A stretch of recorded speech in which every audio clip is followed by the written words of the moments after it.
there's plenty to sing about with the weather, though. Yeah, we have so many different things to talk about, and all of it is stemming from this cold front that's going to come through. First, we have that dry line pushing in tomorrow, record high temperatures as we see that push of drier air initially. We're going to be in the 90s tomorrow. Then tomorrow, as we head into sunset, a little bit after, that is when we expect this front to be on our northern doorstep, and it pushes out of here very quickly. Just over the course of a few hours, it is going to be through the coastal bend.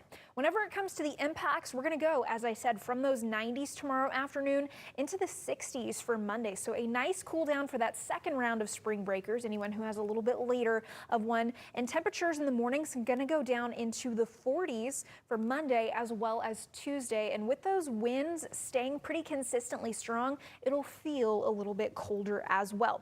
Now, with these winds, they are going to be the strongest overnight right after this front pushes through with gusts up to 50 miles per hour. And of course, it's also bringing very dry air. You overlap that dry air and the winds, we have fire danger to talk about. So let's walk you through one thing at a time. Let's talk about the winds first. Here comes the dry line. You can see right behind it, not quite as strong winds. We're still breezy at the coast tomorrow with gusts up to about 20 miles per hour.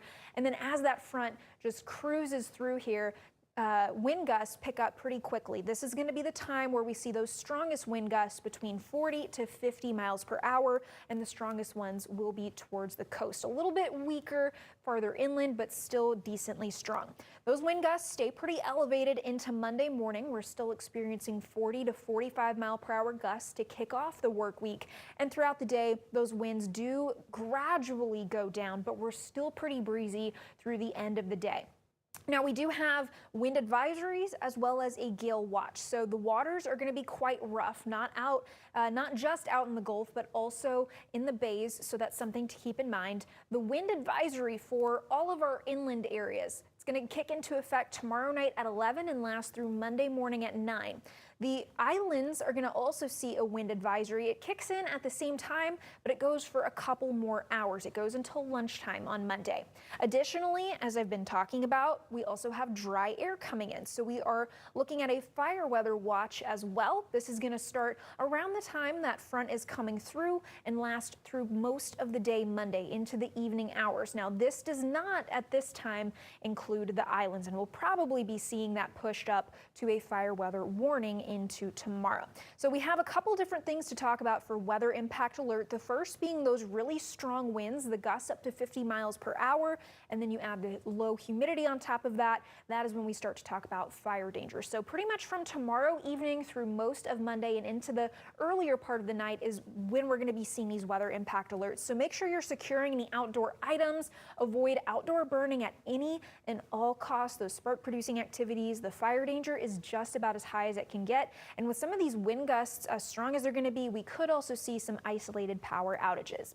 We're not too concerned here in Corpus Christi with fire danger tomorrow, but out towards the brush country, it will be a little elevated, but you can see those strong wind gusts and low relative humidity values into Monday. That is when we're going to be seeing that highest fire danger. It starts tomorrow in the Panhandle and moves down here towards the coast. So here is a quick check of our fire weather forecast across the coastal bend. The highest going to be into Monday when those relative humidity values are in the teens and wind gusts in the afternoon getting up to 40 miles per hour. But remember, Sunday night into Monday morning, that is when we're going to be seeing the strongest wind gusts up to about 50. So we have that weather impact alert kicking into effect tomorrow as that front comes through.